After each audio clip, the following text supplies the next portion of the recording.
The darkness was absolute. It was a suffocating blanket, a heavy cloak that stifled every sense. It was a void, infinite and inescapable, pressing against me with an unseen weight. I was adrift in a sea of black, my thoughts the only ripples in the stillness. The world had shrunk to the confines of my own being.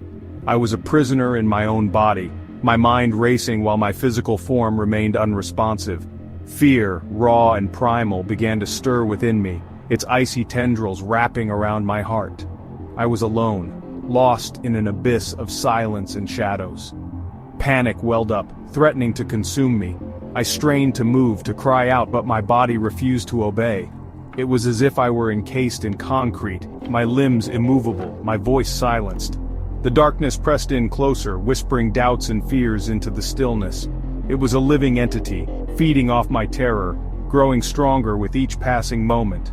My breath caught in my throat, each inhale a shallow gasp. The darkness was a tangible presence, heavy and suffocating. I was trapped, my mind a whirlwind of terror as I struggled to comprehend my own powerlessness. Sounds filtered through the darkness, distorted and strange. The rhythmic beeping of a machine, a constant reminder of my confinement. The murmur of voices, distant and indistinct like whispers on the wind. They swirled around me, fragments of conversations I couldn't quite grasp, pronouncements of medical jargon I couldn't decipher. My senses, heightened by fear, clung to every sound, every sensation. The soft rustle of fabric as someone moved nearby, the coolness of a hand on my forehead, the sharp scent of antiseptic that permeated the air. These were my only connections to the world outside my own silent prison. I could feel the prick of a needle, the coolness of liquid flowing into my veins. I heard the clinking of metal instruments, the hushed tones of medical professionals discussing my fate. Every sound, every sensation was a painful reminder of my own helplessness. I was adrift in a sea of sensory overload, unable to interact, unable to escape. Time lost all meaning. Days and nights melted into an indistinguishable blur. I drifted in and out of consciousness, my dreams filled with fragmented images and half-remembered conversations. The darkness remained a constant, a heavy shroud that enveloped me, both terrifying and strangely comforting in its familiarity. Time became my tormentor. It stretched and warped, moments feeling like eons and eons like mere heartbeats. The steady rhythm of the machines became my only marker, each beep a hammer blow driving a nail of despair deeper into my soul. How long had I been here? Days? Weeks? Months? I had no way of knowing. Time was a cruel joke, a river that flowed around me, leaving me stranded on the bank of my own consciousness. The world outside continued, oblivious to my plight, while I remained suspended in this agonizing limbo. I yearned for the sun's warmth on my skin, the caress of a gentle breeze. I craved the taste of food, the sound of laughter, the comfort of human touch. But these were mere memories, ghosts of a life that felt a million miles away.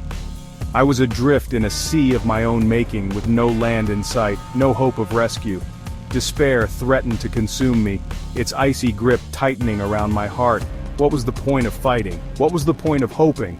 I was a prisoner in my own body, forgotten, abandoned, lost in the vast emptiness of my own mind. Then, one day, a change. A shift in the familiar rhythm of the machines, a new sound cutting through the monotonous drone, a voice, familiar and beloved, a beacon in the darkness. My mother. My dear, can you hear me? Please, please wake up. We need you. Her voice, thick with tears, was a lifeline thrown across a chasm of despair. I clung to it, my heart pounding with a fragile hope. Then, my father's voice, gruff with suppressed emotion, speaking words of love and encouragement. Son, we're here. We're not giving up on you. You have to keep fighting. Their voices so full of anguish and love were a balm to my wounded soul. But their words were soon followed by hushed whispers, the clinking of instruments, and a new voice, deep, authoritative, chillingly detached. The doctor. He's trapped. It's the kindest thing you can do. Let him go. He spoke of irreversible damage, of a life devoid of meaning, of the difficult decision that lay ahead. "Let him go," he urged gently, his words like shards of ice piercing my heart. I felt my mother's hand tighten around mine, her tears falling onto my skin. My father's voice was rough with unshed tears as he argued, pleaded, bargained.